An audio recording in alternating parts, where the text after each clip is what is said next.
Hello, congrats to all of you. The way you have presented yourself is very innovative, very new.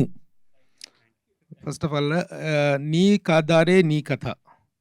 Is it everybody's story or any individual story? ప్రతి ఒక్కళ్ళి కథ అది.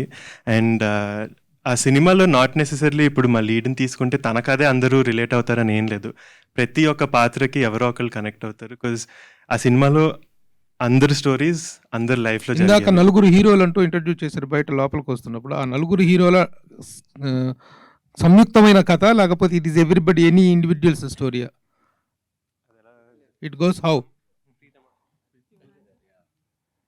Like together sir, like friends అందరం కలిసి మా journey. Like ఇప్పుడు ఇండివిజువల్గా we can't go far. ఈ రోజు మేము who ever it is, like నేను ఈ రోజు ఈ స్టేజ్ మీద ఇక్కడ దాకా ఫస్ట్ స్టెప్ కన్నా రాగలిగానంటే it's because of my friends.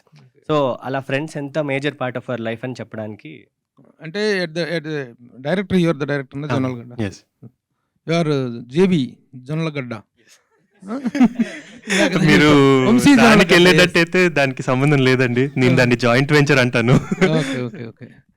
అంటే ఈ ఎన్ఆర్ఐస్ ముఖ్యంగా ఫారిన్ నుంచి వచ్చి అక్కడ కొలాబరేషన్తో చేస్తున్న వాళ్ళకి I see lot of passion in you all. చాలా Yes. ప్యాషనేట్గా కనిపించారు. అయితే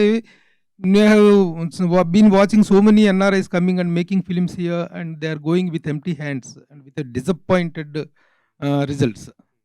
మీ అందరూ ఎలా కొలాబరేట్ అయ్యారు? How this project has take off ఎలా జరిగిందంటే ఏం చెప్తారు?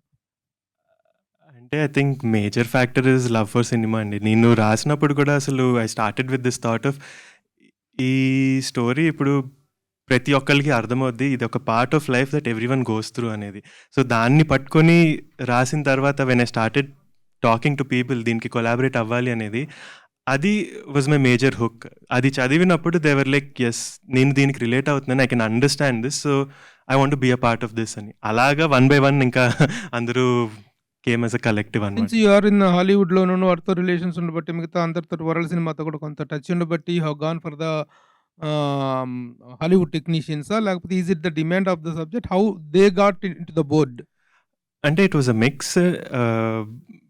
అంటే మేము జేవీ స్టార్ట్ చేసినప్పుడు అసలు one of the main production agenda was any scale of సినిమాలో మనము ఒక గ్లోబల్ కొలాబరేషన్ అనేది జరగాలి. బికాస్ ఈ కరెంట్ టైమ్స్లో టాలెంట్ అనేది ఇక్కడే కాదు, టాలెంట్ పూల్ అనేది ఎంటైర్ వరల్డ్ ఓపెన్ అయిపోయింది మనం కరెక్ట్గా చూసుకోగలితే అనేది.